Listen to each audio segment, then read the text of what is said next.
ਨਿਕਲ ਜਾ ਮੇਰੇ ਘਰੋਂ। ਮੇਰੇ ਘਰ ਦੇ ਵਿੱਚ ਬੇਨਮਾਜ਼ੀ ਦੀ ਕੋਈ ਜਗ੍ਹਾ ਨਹੀਂ। ਇਹ ਜੀ ਗੱਲ ਕਰਦੇ ਪਏ ਹੋ ਬਾਜੀ, ਜੁਮੇ ਦੇ ਜੁਮੇ ਜਾਣਾ ਤਾਂ ਤੁਹਾਡੇ ਨਾਲ। ਬਸ ਫਿਰ ਰੋਟੀ ਵੀ ਜੁਮੇ ਤੇ ਜੁਮੇ ਆ ਖਾਦੀ ਕਰ। ਬਾਜੀ ਸ਼ਾਇਦ ਤੁਸੀਂ ਇਹ ਗੱਲ ਭੁੱਲੇ ਭਾਈ, ਤੇ ਮੈਂ ਤੁਹਾਡਾ ਇੱਕ ਪੁੱਤਰ ਹਾਂ ਤੇ ਮੈਂ ਤੁਹਾਡਾ ਸਾਰਾ ਹੈਗਾ, ਤੇ ਤੁਸੀਂ ਮੈਨੂੰ ਘਰੋਂ ਕੱਢ ਰਹੇ ਜੀ। ਮੈਨੂੰ ਚਾਹੀਦੀ ਵੀ ਨਹੀਂ ਤੇਰੇ ਜਿਹੀ ਬੇਨਮਾਜ਼ੀ ਔਲਾਦ। ਜਿਸ ਘਰ ਦੇ ਵਿੱਚ ਇੱਕ ਬੇਨਮਾਜ਼ੀ ਹੋਏ ਨਾ, ਉਸ ਘਰ ਦੇ ਵਿੱਚੋਂ 40 ਦਿਨ ਤੱਕ ਨੌਸਤ ਨਹੀਂ ਜਾਂਦੀ। ਬਾਜੀ ਇੱਕ ਵਾਰੀ ਫਿਰ ਸੋਚ ਲਓ, ਤੁਹਾਡੀ ਹੁਣ ਉਮਰ ਨਹੀਂ ਹੈ ਕੰਮ ਵਾਲੀ। ਅਗਰ ਮੈਂ ਚਲਾ ਗਿਆ ਤੇ ਤੁਹਾਡਾ ਘਰ ਨਹੀਂ ਚੱਲਣਾ। ਬੇਟਾ ਰਿਜ਼ਕ ਅੱਲਾ ਦਿੰਦਾ ਹੈ, ਬੰਦਾ ਨਹੀਂ। ਔਰ ਤੇਰੇ ਜਿਹਾ ਬੇਨਮਾਜ਼ੀ ਬੇਟੇ ਦਾ ਬੇਬਰਕਤਾ ਰਿਜ਼ਕ ਮੈਨੂੰ ਚਾਹੀਦਾ ਵੀ ਨਹੀਂ। ਚਲਾ ਜਾ ਇੱਥੋਂ।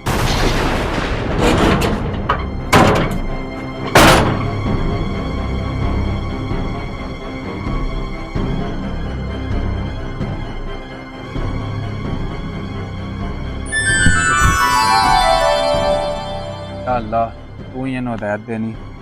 ਇਹਨੂੰ ਮੇਰੀ ਗੱਲ ਤਾਂ ਸਮਝ ਹੀ ਨਹੀਂ ਆਉਂਦੀ। ਸਬਜ਼ੀ ਦੇ ਆ ਨਾ, ਚਲੋ ਪਕਾ ਤੇ ਖਾ ਲਵਣਗੇ, ਨਹੀਂ ਤੇ ਇਹਨਾਂ ਕੋਲ ਕੀ ਹੈ ਖਾਣ ਵਾਸਤੇ।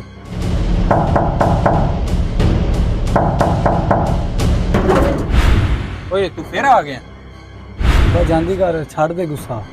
ਦੁਪਹਿਰ ਹੋ ਗਈ ਹੈ ਤੇ ਇਹ ਮੈਂ ਸਬਜ਼ੀ ਲੈਣ ਦੀ, ਤੇ ਪਕਾ ਲਓ ਤੇ ਖਾ ਲਓ। ਕਿਸੇ ਵੀ ਨਹੀਂ ਖਾਦਾ ਉਹਨਾਂ ਨੇ ਖਾਣਾ। ਨਹੀਂ ਚਾਹੀਦੀ ਮੈਨੂੰ ਤੇਰੀ ਸਬਜ਼ੀ, ਲੈ ਜਾ ਇਹਨੂੰ।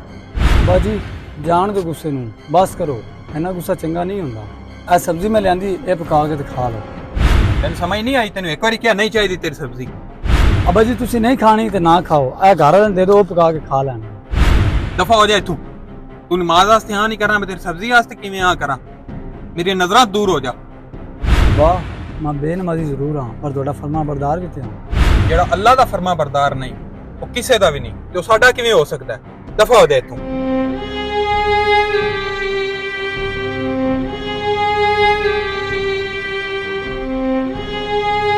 ਇਰਫਾਨ ਖੈਰ ਹੈ, ਕਿਵੇਂ ਪਰੇਸ਼ਾਨ ਹੈ ਤੇ ਏਡੀ ਗਰਮੀ ਚ ਕਿਤੇ ਜਾਂਦਾ ਪਿਆ ਇਸ ਟਾਈਮ? ਯਾਰ ਤੈਨੂੰ ਕੀ ਦੱਸਾਂ, ਨਮਾਜ਼ ਨਾ ਪੜਨ ਦੀ ਵਜ੍ਹਾ ਤੋਂ ਅੱਬੇ ਨੇ ਮੈਨੂੰ ਘਰੋਂ ਕੱਢ ਦਿੱਤਾ। ਯਾਰ ਐਵੇਂ ਕਿਵੇਂ ਕੋਈ ਆਦੀ ਜਵਾਨ ਔਲਾਦ ਨੂੰ ਘਰੋਂ ਕੱਢਦਾ ਹੈ?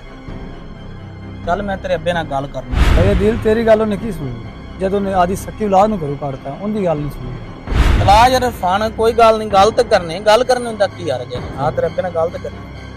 ਅੱਛਾ ਜੀ ਕੀ ਹੋ ਗਿਆ ਤੁਹਾਨੂੰ? ਮਨੇ ਇਸ ਉਮਰ ਵਿੱਚ ਆਦੀ ਕੋਈ ਜਵਾਨ ਔਲਾਦ ਨੂੰ ਕੋਈ ਘਰੋਂ ਕੱਢਦਾ ਹੈ? ਬੇਟਾ ਇੱਕ ਬਾਪ ਤੇ ਬੇਨਮਾਜ਼ੀ ਬੇਟੇ ਦਾ ਮਸਲਾ ਹੈ। ਬਿਹਤਰ ਹੈ ਕਿ ਤੂੰ ਇਸ ਮਾਮਲੇ ਵਿੱਚ ਨਾ ਆ। ਅੱਛਾ ਜੀ ਬਿਹਤਰੀ ਇਸ ਗੱਲ ਵਿੱਚ ਹੀ ਹੈ, ਇਸ ਮਸਲੇ ਨੂੰ ਕਿਸੇ ਹੋਰ ਤਰੀਕੇ ਨਾਲ ਹੱਲ ਕੀਤਾ ਜਾਵੇ। ਬੇਟਾ ਇਸ ਮਸਲੇ ਦਾ ਹੱਲ ਇੱਕ ਹੀ ਹੈ, ਇਹਨੂੰ ਕਹਿ ਮੇਰੇ ਘਰੋਂ ਦਫਾ ਹੋ ਜਾਵੇ। ਅੱਛਾ ਜੀ ਮੈਂ ਤਾਂ ਤੁਹਾਨੂੰ ਸਮਝਾਉਣ ਆਇਆ ਸੀ ਕਿ ਤੁਹਾਡੀ ਮਰਜ਼ੀ, ਤੁਸੀਂ ਬਿਹਤਰ ਜਾਣਦੇ ਹੋ।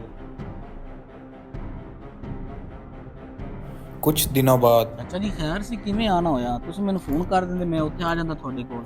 ਬਸ ਬੇਟਾ ਮੈਂ ਤੇਰੇ ਲੈ ਆਇਆ, ਮੈਨੂੰ ਤੇਰੇ ਨਾਲ ਇੱਕ ਜ਼ਰੂਰੀ ਕੰਮ ਸੀ। ਅੱਛਾ ਜੀ ਤੁਸੀਂ ਆਦੀ ਜਵਾਨ ਔਲਾਦ ਨੂੰ ਘਰੋਂ ਕਿਉਂ ਕੱਢਿਆ?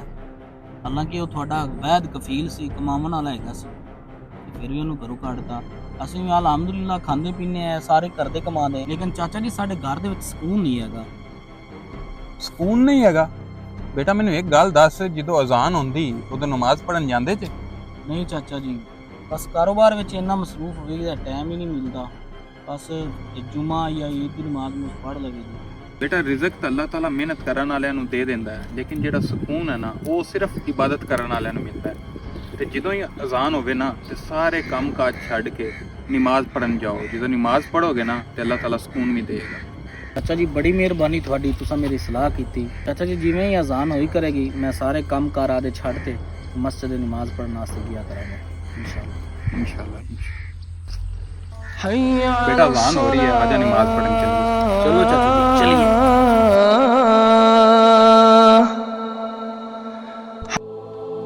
चाचा जी इरफान, माशाल्लाह चाचा जी, अल्लाह पाक ने थोड़े बेटे इरफान ਨੂੰ ਹਦਾਇਤ ਦੇ ਦਿੱਤੀ। ਦੇਖੋ ਮਸਜਿਦ ਵਿੱਚ ਆਇਆ ਬੈਠਾ ਨਮਾਜ਼ ਪੜ੍ਹਦਾ। बेटा ਜਦੋਂ ਵਾਲਦੈਨ ਸਖਤੀ ਕਰਨਗੇ ਨਾ, ਔਲਾਦ ਕਿਵੇਂ ਨਾ ਨਮਾਜ਼ ਪੜ੍ਹੇਗੀ? ਇਹ ਵਾਲਦੈਨ ਦਾ ਹੀ ਕੰਮ ਹੈ ਕਿ ਔਲਾਦ ਨੂੰ ਸਖਤੀ ਦੇ ਨਾਲ ਨਮਾਜ਼ ਦਾ ਕਮਨ ਤੇ ਉਹਨਾਂ ਨੂੰ ਨਮਾਜ਼ ਪੜ੍ਹਾਉਣ।